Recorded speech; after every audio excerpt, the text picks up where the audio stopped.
ഒരിക്കൽ റസൂലുള്ളാഹി സ്വല്ലല്ലാഹു അലൈഹി വസല്ലം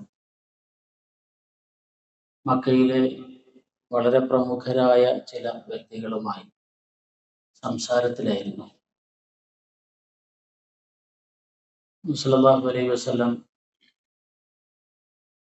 മക്കയിലെ പ്രധാനപ്പെട്ട വ്യക്തികൾ വിശുദ്ധ ദീൻ സ്വീകരിച്ചു കഴിഞ്ഞാൽ അതിലൂടെ ബാക്കിയുള്ളവരും ഹിദായത്തിലേക്ക് വരും, വിശ്വാസത്തിലേക്ക് വരും എന്നുള്ള വലിയ പ്രതീക്ഷയുള്ളത് കൊണ്ട് അവരുമായി സംസാരിക്കാനും ഒരുമിച്ചിരിക്കാനും കിട്ടുന്ന അവസരങ്ങളെ പരമാവധി വിനിയോഗിക്കുമായിരുന്നു, ഉപയോഗപ്പെടുത്തുമായിരുന്നു.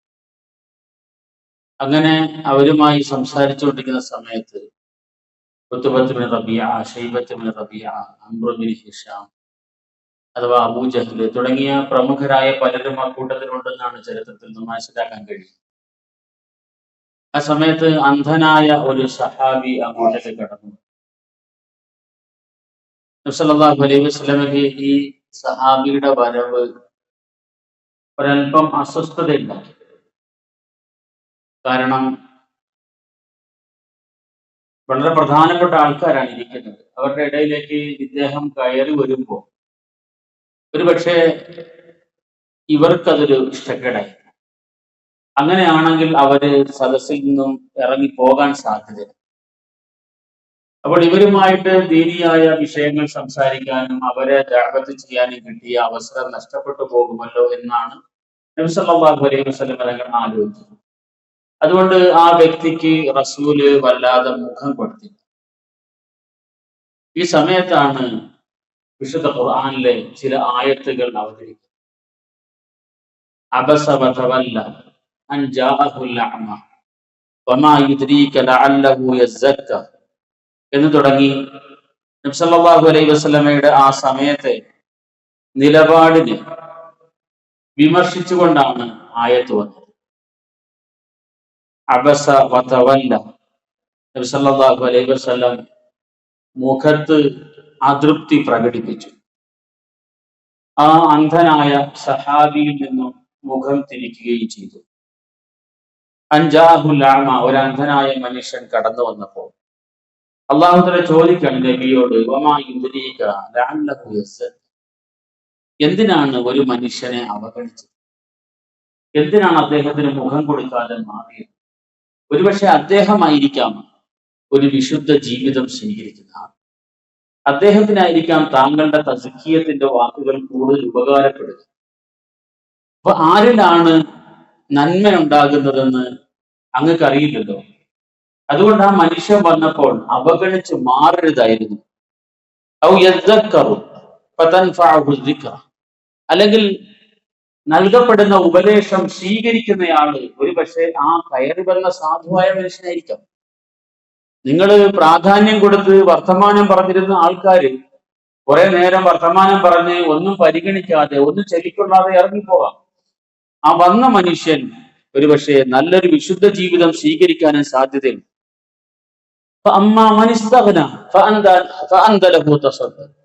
എന്നാൽ കുറച്ച് മേലാളന്മാര് വന്നപ്പോ താങ്കൾ അവരുമായി വർത്തമാനത്തിന് തയ്യാറായി. ഒമാ അലൈക അല്ലാ യസ്സക്ക, അവര് നന്നായില്ല എന്ന് വിചാരിച്ചിട്ട് എന്താ കുഴപ്പം? എന്തിനാണ് ജനങ്ങളെ ഒരു നല്ല ഒരു വ്യക്തി ദീനിയായ കാര്യങ്ങൾ പഠിക്കാനും കേൾക്കാനും കടന്നു വരുമ്പോ അദ്ദേഹത്തിന് മുഖം കൊടുക്കാതെ മാറുന്നത് എന്തിനാണ്? എന്നാൽ താങ്കളിൽ നിന്നും നല്ല വാക്കുകൾ കേൾക്കാൻ, താങ്കളുടെ ഉപദേശം കേൾക്കാൻ ഓടി വന്ന ഒരു മനുഷ്യൻ വഹുവ യഖ്ശ, അദ്ദേഹത്തിന് അള്ളാഹുവിനെ ഭയമുള്ളയാളാണ്. താങ്കൾ അവരിൽ നിന്നും മുഖം മാറ്റിക്കളഞ്ഞു. കല്ലാ ഇന്നഹാ തദ്കിറ, ഇത് ഒരു ഓർമ്മപ്പെടുത്തലാണ് എന്ന് മഹാനായ റസൂലുള്ളാഹി സല്ലല്ലാഹു അലൈഹി വസല്ലമ തങ്ങൾക്ക് അള്ളാഹുവിന്റെ ഭാഗത്തു നിന്നുള്ള ഒരു തിരുത്തലുണ്ടായി. ഈ സഹാബിയാണ് ഇബ്നു ഉമ്മു മക്തൂം എന്ന് ചരിത്രത്തിൽ അറിയപ്പെടുന്നത്.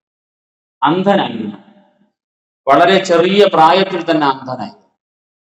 അന്ധത കണ്ണിന് മാത്രമായിരുന്നു, ഹൃദയത്തിന് നല്ല തെളിച്ചവും വെളിച്ചവുമുള്ള നബി സല്ലല്ലാഹു അലൈഹി വസല്ലമ തങ്ങളോട് ചരിത്രകാരന്മാർ രേഖപ്പെടുത്തുന്നുണ്ട്, ഒഴിവു സമയങ്ങളെല്ലാം റസൂലിനോടൊപ്പം ഇരിക്കാൻ ആഗ്രഹിച്ച നബി സല്ലല്ലാഹു അലൈഹി വസല്ലമ തങ്ങളുടെ സദസ്സും സാന്നിധ്യവും ആഗ്രഹിച്ച, അതുകൊണ്ടാണ് ആരൊക്കെയാണ് ഇരിക്കുന്നത് എന്ന് അദ്ദേഹത്തിന് കണ്ടറിയാൻ കഴിയുന്നില്ല, അന്ധനാണ്.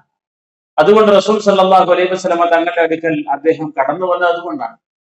ഈ നിലയിൽ ഒഴിവ് സമയം റസൂലിനോടൊപ്പം ഇരിക്കാനും നബിയുടെ വാക്കുകൾ കേൾക്കാനും ആഗ്രഹിച്ച, ഹൃദയത്തിന് വെളിച്ചമുണ്ടായിരുന്ന മനുഷ്യനാണ് മഹാനായ അബ്ദുല്ലാഹിബ്നു ഉമ്മു മക്തൂം റളിയല്ലാഹു അൻഹു. നബി സല്ലല്ലാഹു അലൈഹി വസല്ലം ഈ സംഭവത്തിന് ശേഷം പറയുമായിരുന്നു, അബ്ദുല്ലാഹിബ്നു ഉമ്മു മക്തൂം കടന്നു വരുമ്പോൾ, മർഹബൻ ലിമൻ ആതബനി ഫീഹി റബ്ബി, ഏതൊരു മനുഷ്യന്റെ കാര്യത്തിലാണോ അള്ളാഹു എന്നെ കുറ്റപ്പെടുത്തിയത്, അങ്ങനെയുള്ള മനുഷ്യന് സ്വാഗതം എന്ന് റസൂലുള്ളാഹി സ്വല്ലല്ലാഹു അലൈഹി വസല്ലം അദ്ദേഹത്തിന്റെ ശബ്ദം കേൾക്കുമ്പോഴേ നബി സല്ലല്ലാഹു അലൈഹി വസല്ലം സ്വാഗതം പറയും. മർഹബൻ ലിമൻ ആതബനി ഫീഹി റബ്ബി, ഈ മനുഷ്യന്റെ കാര്യത്തിലാണ് അള്ളാഹു എന്നെ കുറ്റപ്പെടുത്തിയത്, ഈ മനുഷ്യനെ അവഗണിച്ചതിന്റെ പേരിലാണ് അള്ളാഹു എന്നെ കുറ്റപ്പെടുത്തിയത്. നബി സല്ലല്ലാഹു അലൈഹി വസല്ലം തങ്ങൾ അവഗണിച്ചതല്ല. നബി സല്ലല്ലാഹു അലൈഹി വസല്ലം തങ്ങളുടെ മഹത്തായ സ്വഭാവം അങ്ങനെയല്ല, ഒരാളെയും അവഗണിക്കാറില്ല. പക്ഷേ ഇവിടെ വർത്തമാനം പറഞ്ഞുകൊണ്ടിരിക്കുന്ന ആൾക്കാർക്ക് അവരോട് കൂടുതൽ കാര്യങ്ങൾ സംസാരിക്കാൻ അവസരം കിട്ടിയാൽ, അതിലൂടെ അവർ ഹിദായത്ത് സ്വീകരിച്ചാൽ, അത് ഈ നാടിന്റെ മുഴുവൻ ഹിദായത്തിന് കാരണമാകുമെന്നൊരു പ്രതീക്ഷ നബി സല്ലല്ലാഹു അലൈഹി വസല്ലമയ്ക്കുണ്ട്. അങ്ങനെ ജനങ്ങൾക്ക് ഹിദായത്ത് ലഭിക്കാനുള്ള ആഗ്രഹത്തിന്റെ പേരിൽ തൽക്കാലം ആ മനുഷ്യന്റെ വരവിനെ റസൂലുള്ളാഹി സ്വല്ലല്ലാഹു അലൈഹി വസല്ലം താല്പര്യപ്പെട്ടില്ല. അത് മാത്രമാണ് അവിടെ സംഭവിച്ചത്.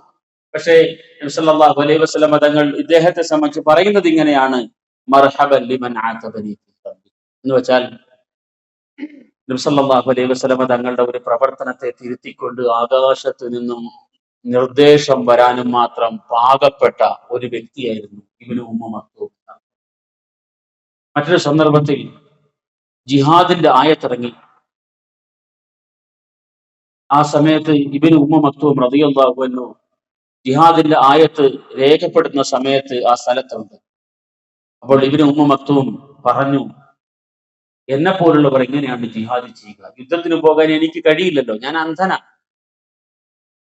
ഈ വാക്ക് ഇദ്ദേഹം പറയേണ്ട താമസമാണ് ആകാശത്ത് നിന്നും അടുത്ത സന്ദേശം വന്നു, അന്ധരല്ലാത്തവർക്കാണ് ജിഹാദിന്റെ നിയമം ബാധകമാകുന്നത് എന്ന്, അഥവാ ജിഹാദിന്റെ നിയമത്തിൽ നിന്നും ഒഴിവാക്കപ്പെട്ട ആൾക്കാരെ സംബന്ധിച്ചുള്ള വിശുദ്ധ ഖുർആന്റെ വചനം ഇറങ്ങുന്നത് ഇബ്നു ഉമ്മു മക്തൂമിന്റെ ആശങ്കയിൽ നിന്നാണ്, ഇബ്നു ഉമ്മു മക്തൂമിന്റെ ഉത്കണ്ഠയിൽ നിന്നാണ്. ഞാൻ എങ്ങനെയാണ് ഈ കൽപ്പന നിർവഹിക്കുക?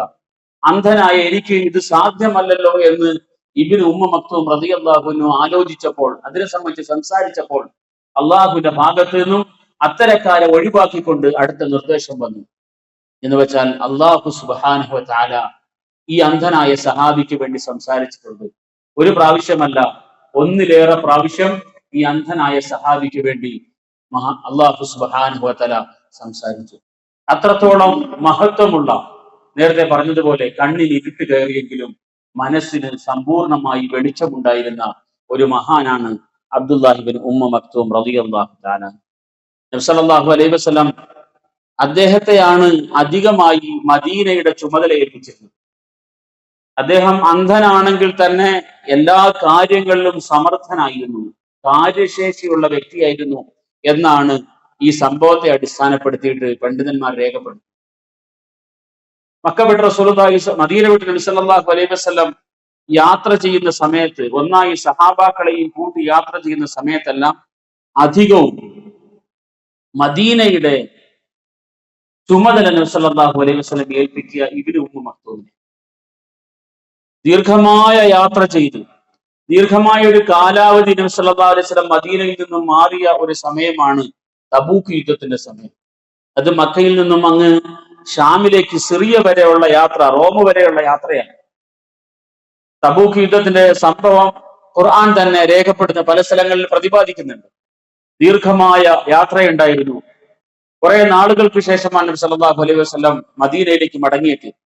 അപ്പോ ഈ ദീർഘയാത്രയുടെ സമയത്തും മദീനയുടെ ചുമതല ഇബ്നു ഉമ്മു മക്തൂം റളിയല്ലാഹു അൻഹുവിനെ മഹാനായ റസൂലുള്ളാഹി സല്ലല്ലാഹു അലൈഹി വസല്ലം തങ്ങൾ ഏൽപ്പിച്ചു.